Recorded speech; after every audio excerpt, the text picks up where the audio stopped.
Panalangin sa panahon ng bagyo.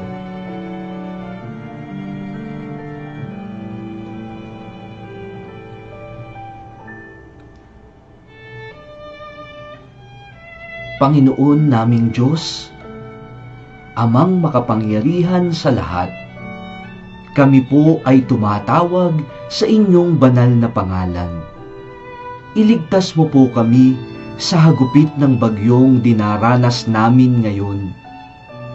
Nananampalataya po kami ng lubos na hindi nyo kami pababayaan sa mga panahong ito.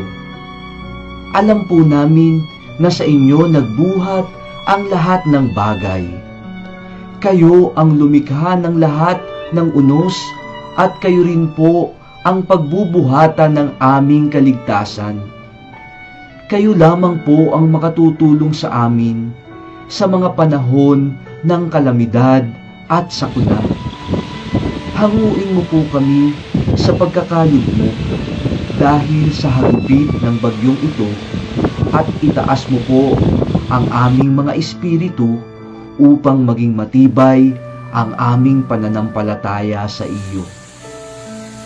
Patuloy po kaming kakapit sa iyong mga kalooban at susunod sa iyong mga lakad kahit na kami dumaranas ngayon ng paghihinagpis. Panginoon, nananalangin po kami ngayon na sana'y malagpasan namin ang bagsik ng bagyong ito. Kanlungan mo po kami ng iyong dakila at makapangyarihang kamay upang maligtas sa mga panganib.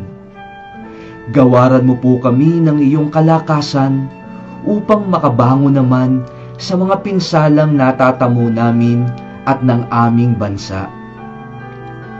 Idinadalangin namin ang lahat ng ito sa pamamagitan ni Jesucristong aming Panginoon, kasama ng Espiritu Santo, magpasawalang hanggan. Amen.